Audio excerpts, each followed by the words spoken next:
So we're doing like a choose your own adventure thing for this episode. I have an opening and then Maggie has an opening. And if depending on who you think is better, email us at secondbreakfastpod@gmail.com or Instagram and TikTok and tell us who should be fired from the podcast. So mine is a little piece of history about myself. The thing that does scare me in the world of horror. I love slashers. I love Eli Roth, James Wan, all that kind of stuff. Yeah. The gross out stuff I like. I like the test. I like art that will challenge me and screw me up. Yeah. And anything that will bother me. Two things I'm not okay with in this wide world. One of them, scary old people. No idea why. Can't do it. Drag Me to Hell ruined me. See, mine is scary children. Yeah, and that's what most people say. I can't handle the old people. I'm just going to take that quote out of context. Cam, I can't handle the old people if you see them. But as a genre, the other thing that really upsets me is home invasions. Yes. Because there is such a, kind of call back to last week's episode, there is a puzzle box element there. Yeah. Where you're in one location and every entrance and exit becomes this terrifying kind of set piece, which is such a fun, scrappy, small scale thing. Sure, yeah. I mean, most of my favorite horror movies you could make with about $25, like Paranormal Activity, Saw. Yeah. The things that really screwed me up and inspired me are that level of scrappiness and realism. Yeah, uh-huh. Of the home invasion movies I've seen, and I got to space them out because they freak me out, Yep. this one's up there. All right, now pause. Now it's my turn to do the opener. Last night, Cam and I were trying to pick a movie to watch. And I said, Cam, the last few horror movies we watched, I've liked them. They've been fun. I want to watch something that's really going to scare me. And so we were looking through our list of movies we want to watch. And I was like, I want to be like truly scared, right? And Cam picked this movie out, which he's been wanting to watch for a while. It's called Funny Games. Since it came out. Yeah, a little film that was made in 2007. You know, whatever. Cam was like, home invasion's scary. Let's watch this movie. Dear listener, this is not at all what I asked for. It wasn't even that it was scary. It was just upsetting. Yes. I am so upset. And I think we'll get into this. This movie is poking at you and criticizing you for wanting to be scared and entertained by a horror movie. Yeah. All right, pause. Now, listener, which opener was better? Probably Cam's because it was longer and better, and I didn't know it was going to be a competition. I think they complemented each other pretty well. Anyway, okay. So, what's the movie? Who made it? This movie is Funny Games from 2007, made by Haneke. I think it's how you say it. He made the exact same movie in 1997 in Austria. Yes. He's Austrian, right? He originally wanted to make it with American actors set in America for an American audience. It's a critique of an American cultural phenomenon. Yes, but he couldn't get the budget, so he did it in Austria. And then 10 years later, he did a exact shot for shot remake. And I was looking at clips from the original. It's crazy. It's exactly the same. All that's different is the technology is 10 years newer. And the director of photography gives it sort of a different energy. But the shot composition is exactly the same. The house is built from the same blueprints. Yeah, right. The house... Crazy. The house in the original feels like a European house, and this one feels like an American house. But obviously, that's it. It's incredible, the attention to detail. And I think... I'm sorry, go ahead. No. Well, I was going to say, I think doing a shot-for-shot remake, normally you think, well, that's kind of lame and uncreative, but no. This movie is shot perfectly, and it has to be a shot-for-shot remake. The framing of every shot is so intentional and effective and brilliant, and I think that this was exactly the right move. Right, and that's why we felt comfortable watching a remake first? Without watching the original. Because at first I was like, well, shouldn't we watch the original? And then you explained to me, no, it's exactly the same, but it's with and the same guy. But it's in English with American actors set in America. And I was like, well, that'll be scarier for me. So and the last movie we talked about, Hellraiser, this is one guy writing and directing, adapting from his own work. Yes, true. And that gives it a singular vision and focus that I think makes the discussion much more fruitful. Yes, and I think what also made me more okay with watching this was that, as opposed to the original, was that this was the movie he originally wanted to make. Sure. He wanted to do it in an American setting, but he couldn't because of budget. And so he kind of had a B-team version, and he wanted to do it this way. So I was like, this is what he thinks is his the pivotal, the official version. So I felt good about watching this without watching the original. Before we get into anything else, we're going to spoil the hell out of this movie because you can't talk about it without spoiling it. So if you haven't seen this, please don't listen because it's way better if you just watch it. Go rent it. It's great. I will say, It's really upsetting. If you don't want to be upset, don't watch it. But yeah, it's really good. So let's talk about it. So I have 2 points kind of to start and pay off what you just said there. Okay. The first point is sleight of hand. Almost none of the violence or the kills in this movie are shown. No. In that way, despite having such a strong sense of atmosphere and dread and tension, not showing the actual violence, almost any of it, it is very much a domestic drama version of Texas Chainsaw Massacre. Totally, yeah. Because you remember the meat hook and the chainsaw. You remember all of this horrible blood-splattered gore, and then you rewatch Texas Chainsaw Massacre. And you don't see any of it. None of it. Yeah. It's a quiet, unsettling, upsetting movie. And this does the same thing, but in that kind of suburban framework. And in a much more realistic setting. Because when are you going to be out in an abandoned house with your friends and a wild guy with a chainsaw comes out? Like, never. But this, what's so upsetting about this movie is how real it feels. And that's the next point. But before that, there are no jump scares either. No. Which is another kind of Texas Chainsaw thing. It's more about the dread and the setting. Yes. The gore, the gross out shit. It's just fear and tension. Yeah. So the movie doesn't feel terrifying. It feels threatening. Yes, and it's so slow paced. Like, there's never like big moments of like extreme things happening and boom, boom, boom, big climax. It's just slow and incredibly unsettling. Right. So that's my second point, which is that this movie is relatable. Yeah. It's maybe the most possible horror movie I've ever seen, even more so than the DIY kind of found footage movies like Paranormal Activity that are made to be like scrappy and real. Yeah. Like it could be filmed on an iPhone or you're watching footage from a camera. And it's filmed like in a real house and like it doesn't feel like a script. Like it just feels like a real documentary of real people. And this even surpasses that. I think those came out in the same year, weirdly. I think you might be right. Yeah, it's right around that time. Or just around the same time. And I watched the trailer for this movie in 2007 or 6 or whenever they were showing trailers. Yeah. And it gripped me and freaked me out. And I've wanted to watch it since then. Yeah. So now we're doing that 15 And for a years long later. time, I was very much... my tolerance for horror as is natural, has increased over time. Yeah. In the past, I was like, I don't want to watch Home Invasion. That's way too freaky. But we watched The Strangers a few months ago, and that was, I handled it. It was fine. It was a terrifying movie. Yes. Really scary. Like, that's like the horror movie version of this movie. Exactly. like that's a entertaining, very scary, upsetting horror movie. It's a home invasion. It's these random people who break into your house and try to kill you. But this was like... just in a really different way. But that's why it's taken so long for me to watch it. It's because I was always afraid. And the language or kind of currency of this movie is a comedy of manners. It's social etiquette and the idea of politeness, which makes it that much more insidious and relatable, especially like you just did. If you compare it to other home invasion movies, I wrote down here, The Purge, The Strangers, and the original Halloween. All three of those have a what-if element. Yes. Where there's either something supernatural or very high concept. What if there was a purge for 12 hours a year? Yeah. The Strangers is in the masks and they might be kind of supernatural. You don't know. They seem to have They're able to move around very quickly and quietly. Yeah. And Halloween, eventually, Michael is some sort of... Michael's just evil incarnate. Yeah. Yeah, and he's immortal and whatever. Yeah. But this one is just sneaky. It's bad dudes knocking at the door, and you don't know they're bad dudes. And it's even easier to identify with the characters and project yourself and your own fears. I mean, if you're watching this, you're in a house or an apartment, so it could happen to you. Yeah. But it's because this isn't filmed like a movie. There aren't show-off kind of cartwheeling series of CGI shots. It's not cinematic at all. There are no directorial flourishes. The majority of this movie is static shots. It's just the camera plopped down, and that, maybe more than anything else, builds the immersive feeling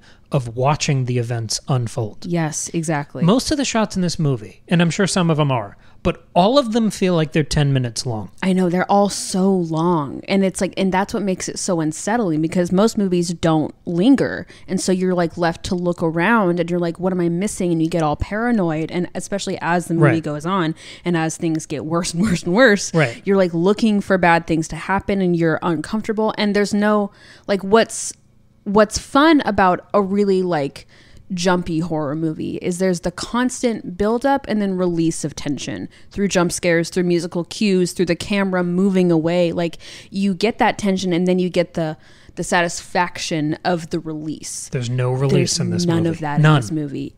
And that's, again, not seeing the violence happen on screen. You don't even get that kind of release, and that's really what this movie is playing with. And with something like a Halloween movie, the more of them you watch, and I mean, they decrease in quality.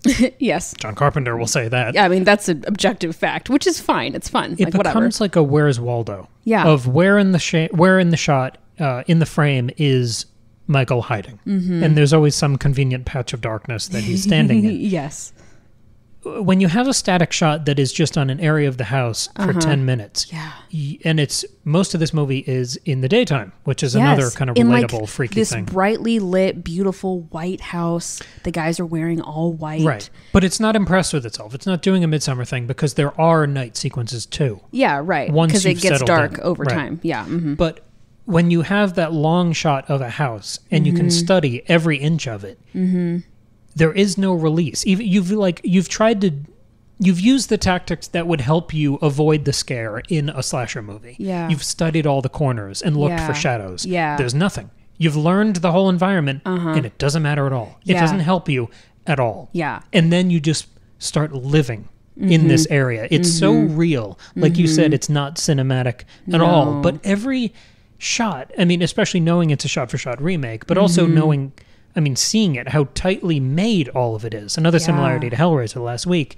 It all feels so masterful and intentional. And when there is a quote-unquote movie moment, it's so wicked and sly. Like the golf ball rolling into the shot. That was the greatest thing I've ever seen. I loved the golf ball coming back, especially because you don't get any other moments like that. Yeah. And it's not even like satisfying. It's just...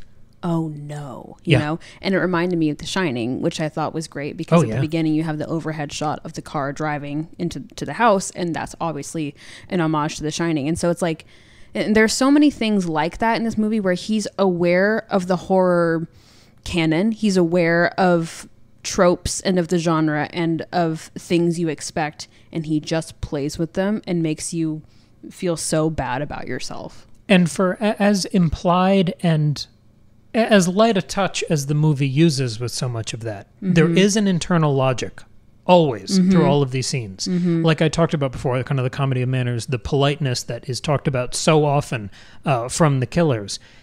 They're not, like, again, comparing them to Halloween and that trope of the mindless killer, which obviously Haneke is aware of. Yes. Leatherface, Jason, Michael Myers. Those guys just run with a weapon. Yeah, and they're just evil and they're just than monsters. Yeah, These guys, Peter and Paul, in this movie, they talk normally. Yeah. They dress normally. And they know how to behave normally. Yes, right. So you cut these characters who present as so, clean cut. You cut them with these little psychotic breaks. Yeah. Like them constantly changing the names they use to refer to each other, which isn't a way of hiding their identities. No, that's not the point, because they're going to kill them anyway. Right. Like, it's and not we about... know that. Yeah. Like, you know that from the get-go. There are no masks. There's no pretense. No. But they're just fucking with the family. But it's like one sentence to the next, it'll change the names they use. Yeah, it's like Paul, Tom. Right. And they don't seem to clock that change. No. So there's that hint at derangement there. Yeah, and just complete, they're just crazy. Yeah. And always, once things get too off the rails, they revert to this obsession about politeness. Yeah. And they affect this, I mean, like their home base, these characters, is affecting this sweet, saccharine Little House on the Prairie sensibility until those rules are broken. Exactly. And then you get these little rattlesnake outbursts. Like, as patient as the movie is, those moments of lethal terror are so effective. And it's the build. It's the hour and a half of The Shining before anything happens. It's the hour and a half of The Exorcist before anything happens. And this movie isn't nearly as long as either of those. No. But it has that same patience and stillness and just death grip of skill and mastery of the medium. Like, you're so uncomfortable the whole time you're watching. You hate how long the shots are. You're like, something bad's going to happen, but you can't look away because you're so, like, you become so invested. And it's because the family is so affecting. Like, I think that's the other thing that's so great about the really long static shots is that it leaves a lot more room for the acting to really come out. Yeah. Like my favorite shot, which I'm sure is for a lot of people, is after, again, big time spoilers, after Georgie is shot and it cuts to it's Anne lying on the floor and the TV's on and the blood's everywhere. Her, like you see, I don't know how many takes it took, but like you see the actress genuinely in real life struggling to turn off the TV, to stand up, to go to the kitchen. And there's time where she's not even in the shot. She goes into the kitchen and she's out of the screen. And then George is getting up and then you see her come back and there's time for him to like, he's been laying there for what feels like 15 minutes. And then he just like in this completely like unromantic, not beautiful way, like sobs into his wife's shoulder with no close-up. No, exactly. Like they're poorly lit. You can't really see their faces. Like and that's how it would be in real life. Like that's what's so affecting is like none of this is overdone or romanticized or like cinematic. It's just people going through horrible things. And because it is sustained that long and it is so unglamorous, you refer to it as the actress, even though you know it's the character. Yes. That's how lived in it feels. But it also, when you're in one perspective for that long, watching so many horrific kind of end of Hamlet drama level of events occur, it started to feel for me like when you're watching a great play, you're seeing the whole world upended and changed, but you're sitting in one seat, watching the whole thing happening. You kept saying as we're watching, this feels like a play. And not only does it feel like a play because you have long takes with talented actors doing a ton of work in each shot, but it's that you are oriented like you are in a playhouse, where you're in one seat watching all these events occur. It's just an incredibly precise movie, and every actor involved rises to the weirdness of their role. Yeah, absolutely. And I think, I don't even know where to keep going. Like the other thing that really stands out, I think that pairs so well with the really long, slow shots. There's no music in this movie. There's no original score. The only music that plays is when there's music playing in the scene. Like when the characters are playing music. Like when they're driving in the car or when Georgie's being tracked through that other house. That one like death metal track that they use? Except that. So like it's the opera that they're listening to and then the death metal plays over that at the very beginning of the movie and at the very end. But other than that, there is no music in this movie. Which I've talked about before. I have a hard time with old movies because there's little or no music and I get like bored. I'm like, what am I supposed to be feeling? What's happening? Like that's why The Godfather is so ineffective for me. But this, it's a deliberate lack of music. And again, it makes it feel more real. In real life, there's not poetic, swelling, gorgeous, or intense, terrifying music that like brings your emotions this way and that. It's just silent. Like the only thing you hear is the dialogue, which is incredibly important to the story. And then the sounds that you hear when the violence is happening off screen. You hear the gunshot, you hear the screams, you hear the stabbing, but you don't actually see it. So instead of like you seeing it with this like great music track on top of it and it being that like satisfying, entertaining violence, instead you are like just imagining it. And you're kind of disappointed that you're not seeing it, and that makes you feel really uncomfortable. It makes the violence feel more real. And I was noticing this, I forget what we were watching the other night, but when you don't have a score, and I know you can have music cues and songs and stuff, but when you don't have a score, I feel like you're kind of playing on hard mode. Because it puts that much more pressure on everything else that is still going. It means the dialogue has to be better, because you can't sort of cheat and throw some rousing music behind a speech, which pumps it up and makes it better. A sad speech, you can't have like a wistful violin underneath. Because it can kind of make up for maybe not a great script or maybe not great acting or whatever. Like the music can really carry a movie. Music can be essential to a movie. Right. Or it can just really take it one step forward. Like I think like the Lord of the Rings music is like, those movies are nothing without the music. And everything else is firing on all cylinders in those movies. But without that music, it's not the amazing work of art that those movies are. But the fundamentals, the mechanics here, the setting, the actors, the dialogue, and the direction, all of that is so confident and effective that it excels. It shines without music. Yeah. It is spotlighting those story fundamentals. Yes.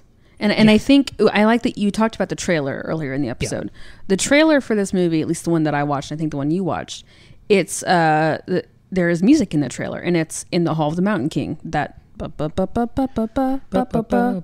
know the one that Cam likes to say was written by Trent Reznor for The Social Network. Is that Trent Reznor? Yes. Yeah. Anyway, obviously, he wrote the song. Of course.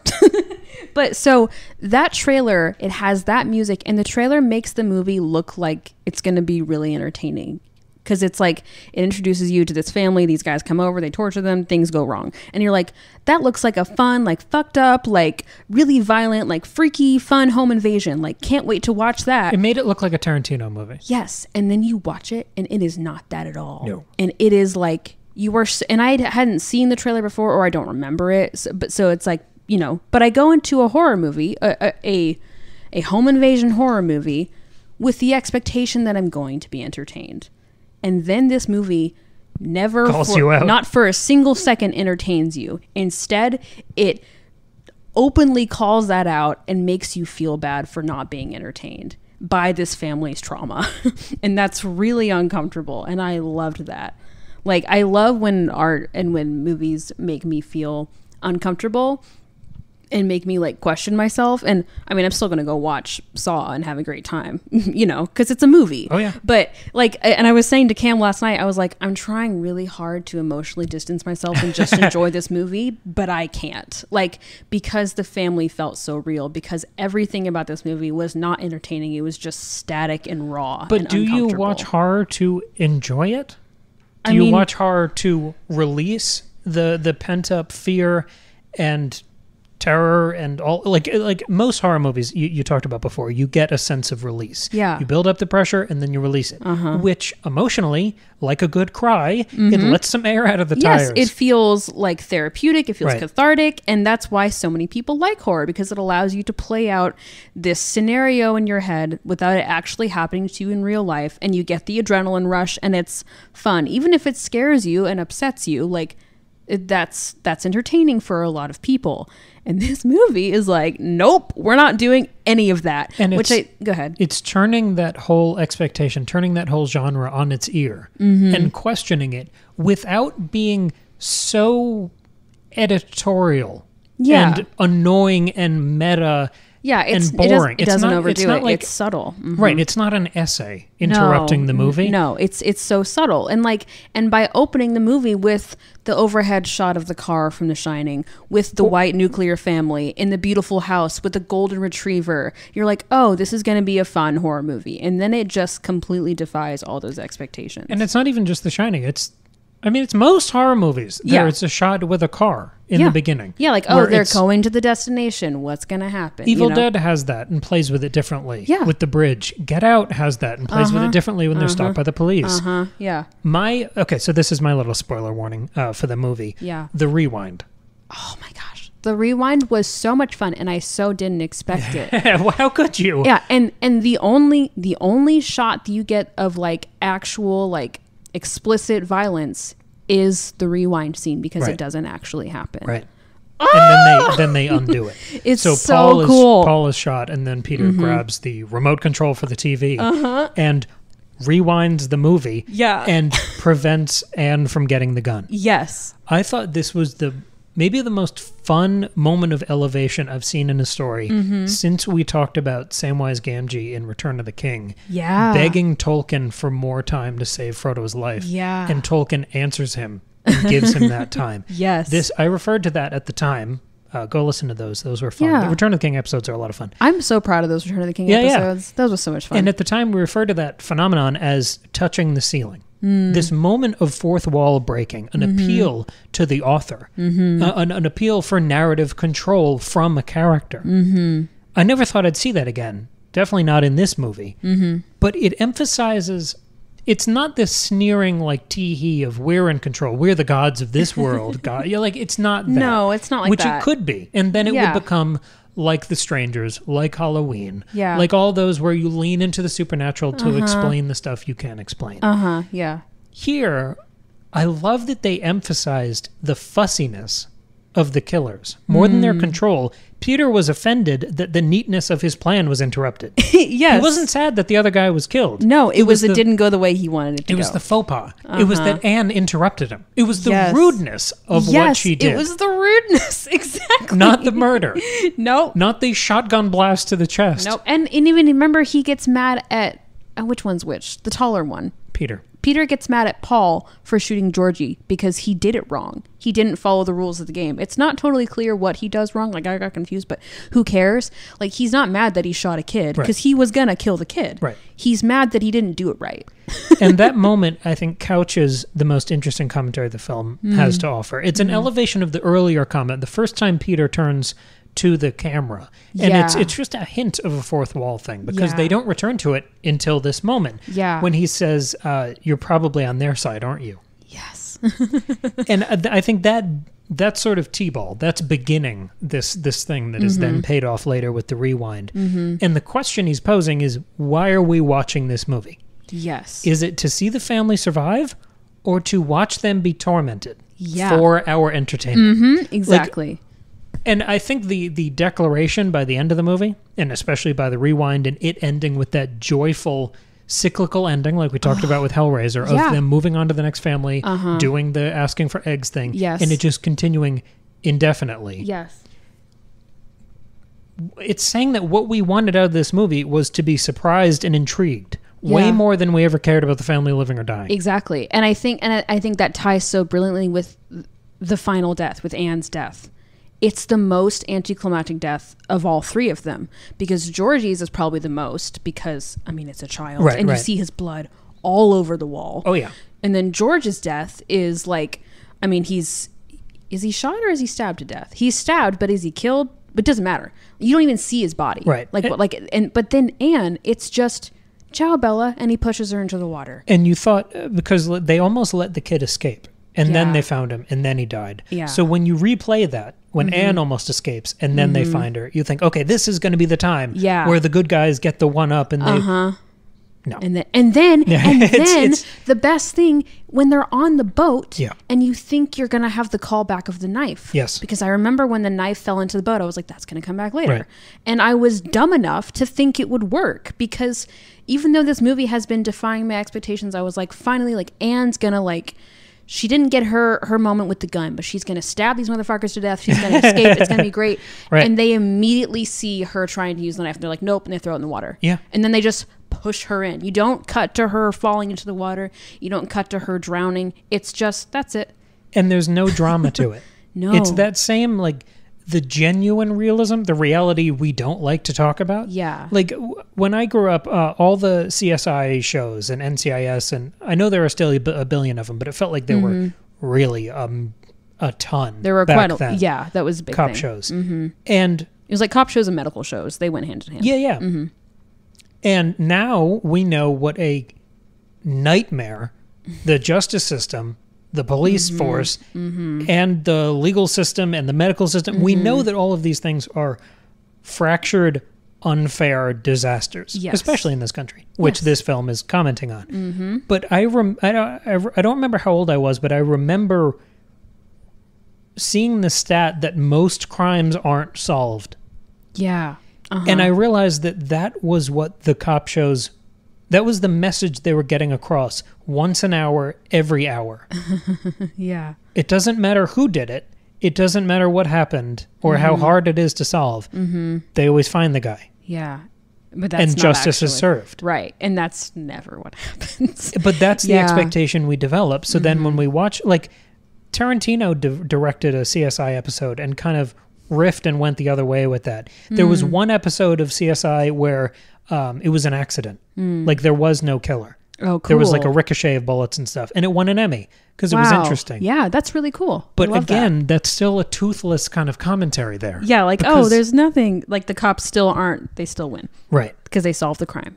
And I mean, most home invasions like this are going to end like this movie. Yeah, right. And like, yeah, because they immediately cut off their only lifeline by dropping the phone in the sink, and you know that they're going to kill the next family, just like they killed the last one. So it's playing with your expectations of crime stories, but it's also playing with your expectations of stories. Yes, and storytelling, revenge and justice, and yeah, and even the way that after Georgie, the guys leave, which is like, why do they leave? Never clear.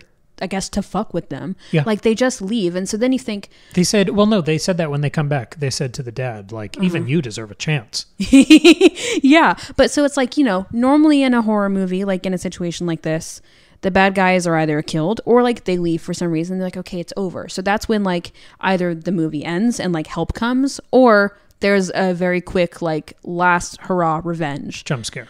And instead it's the longest scene of all time of George and Anne trying to fucking stand up and figure out a way to get help. You don't see the murder. You see the 10-minute unbearable aftermath of the murder. You see them just like I love Anne throwing up. I love when she throws up. Yep. I love how she throws up. And I love how she just has to move on. Like it's not, oh, finally my trauma's hitting me. I'm going to throw up and sob and there's going to be music swelling and it's going to be poetic and my child is dead and what are we going to do? And instead it's just awful and terrible. And she puts on the sweater and it's the husband's sweater. It's her husband's sweater. But she doesn't even question that. She doesn't reach for anything else. No, she just puts on the first thing that she finds. Right.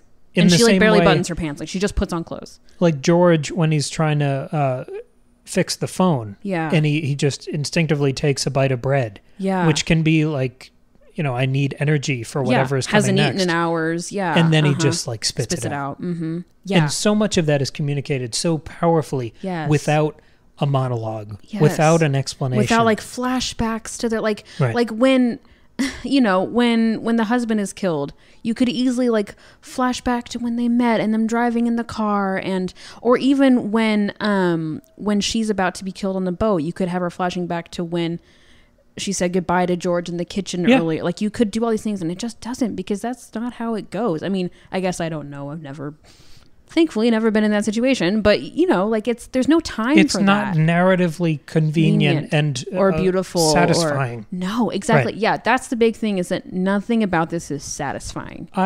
You've been into true crime stuff a lot. Less so now, but in the last couple of years you had a phase. I've had to step back a bit. The world is hard enough as it is. I was always okay with stories about criminals and screwed up shit, like Seven. Mm-hmm. Yeah. And those kind of... Zodiac? Yeah, but even that's not proving my point, because that's a real thing. Oh, okay. I meant Seven because it's fictional. Because it's fake, okay. Those things never really bother me. It's interesting. It's fun to see how you're going to play a villain and do it differently than we've seen it before. Mm-hmm. The ones that bother me are the real stories. Yeah. Mm-hmm. Because there is no happy ending. There is no swinging in at the last moment and saving people. Because even if the guy is caught, it doesn't matter. Because he's already killed people. Like, there is nothing more hopeless and desolate and definitive than the... What's it called? The Golden State Killer documentary? Oh, I'll Be Gone in the Dark. Yeah. Mm-hmm. That amazing is book. Worse than any horror movie. That case is the worst one for me. Yeah. That one upsets me so deeply. That book was so incredible, but it really upset me. And it doesn't mean Anthony Hopkins doesn't do a great job as Hannibal Lecter. No. But it's not... That just hits so differently. Yeah, and Albert Fish, who was an actual cannibal, is scarier than Hannibal Lecter. And for this movie that plays on so many of those expectations and almost plays to the truth at the express expense of satisfying storytelling and heroism and victory and overcoming the odds. Yeah. It's fascinating to learn afterwards that it was based on a real case. Yes, right. And very roughly, but like, that's because also like... There's so much of that realism here. Yes, right. And exactly. Like back to, I think, the beginning of our discussion, like saying how this all feels really real and like it's so understated.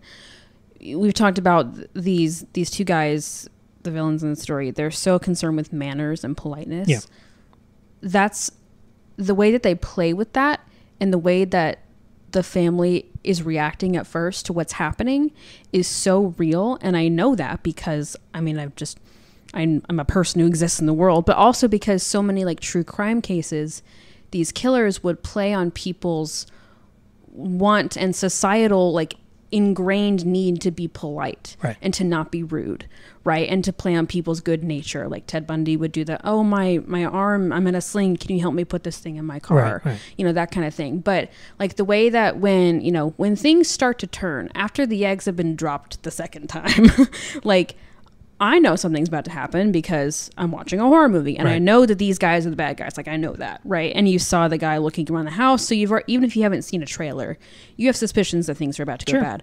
But obviously, Anne doesn't know things are about to go bad. And so when the guys start acting kind of weird, she doesn't want to be rude. And so she's like, yeah, you And she saw them with her friends. Right. And so she trusts them. And so she's like, and they're these nice white guys dressed in these white shirts and they seem very nice, just kind of weird. And they're an incredibly well-off family at a vacation home. Yes. Like in this beautiful white like gated home. Community. Yes. Right. And I mean like the color white, not necessarily No, but it's also race. playing it's on also all the of race. those. Like it's all of that. Like, yeah. Kind of embedded assumptions of like, class and it's race. safe here. And, yeah. Yeah, like we're not in the projects, so we're fine, you know? Exactly. And so, you know, when he asked to borrow the golf club, she's like, that's kind of, you can see on her face, she's thinking that's kind of weird, but yeah, I guess so. And then like her giving him the eggs, even though he keeps asking, like he's starting to get rude, she doesn't want to be rude. And they're playing with that. And so then, you know, when she's finally starting to realize, this is giving me a weird feeling, I want you to leave. And then her husband comes in, has no context. Right. Is like, why are you so mad at these guys? Like, what's going on? Right. He has no idea.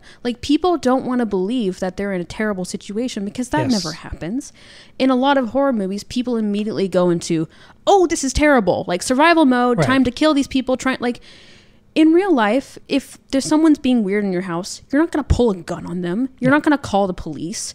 You're not actually going to do that. Unless you're an extremely paranoid person, you're not going to do that because you don't want to be rude. You're like, it's probably nothing. Like, just get them to leave and it'll be fine. Right. And so you see all that second guessing, you see all that happening, and you see these guys playing with that. They're like, that's a rude thing to say. And like, you know, and he's like, your husband slapped me. He started it, you know? And it's them trying to play on that need that people have to be normal and to be polite, and that's how it is in real life, and it's so unsettling. It engages such a fascinating like moral question and sociological, anthropological, like all those elements of just human behavior and interaction versus I remember the first time I saw The Purge, I liked it, but it was such a lock all your doors, your house is a castle, build a big wall, we have to outsmart them, they're all trying to break in, so we have to put the metal in front of the windows and it's bar the doors. And right, and that's a different kind of terror, maybe. Like I remember the first time, this was another thing from when I was a boy, but Call of Duty added a zombies mode that I used to play with friends, and there was only one map, and it would just be these doors and windows. And as the zombies would run up to the different windows, you would have to run over and bolt up more planks of wood to block them out. But there were other windows and other doors that they were hacking away at. So it was like a kind of a resource management thing of who would go where, and screaming to your friend on the couch next to you, like, run downstairs and get the front door, I hear something coming through. Yeah. And it was that sort of protect the castle kind of purge thing. There's no simulation, there's no fun, there's no entertainment for a story like this. And there's no opportunity for the family to get to that state. No. Because it turns more quickly than they are ready for, and the husband can't, and you know, they immediately take out the husband, which again, that's a Golden State Killer thing. Methodical. It's taking the husband out. Not only does that, like, technically, logically help them survive because you take out the strongest character person, but then also it is psychologically tormenting because it emasculates him, and they mess with him. They say, like, you can't protect your wife, you're not doing anything, you're just sitting there, and it's so like psychological and really, really messed up. And as horrifying as the implied violence is, and the scene reactions, that downtime after the horrible things in this movie, I think the most punishing moment for me was the dad addressing that emasculation. My God, with the please forgive me at the end. And just the hopelessness that Tim Roth brings to that moment. He does such a good job. For being, I mean, a big name actor, he's been in so many classic movies and had such memorable roles. he doesn't have so much to do in this movie. So much of it is like I said this when we were watching it. He's in a one-man silent movie here. Yeah. Because so much of the action and the argumentation and the defiance is from Anne's character. Yeah, and he doesn't have a lot of lines. A lot of the acting is on his face. And even then, he's out of frame a lot of it. He's he's in all ways incapacitated through so much of this movie.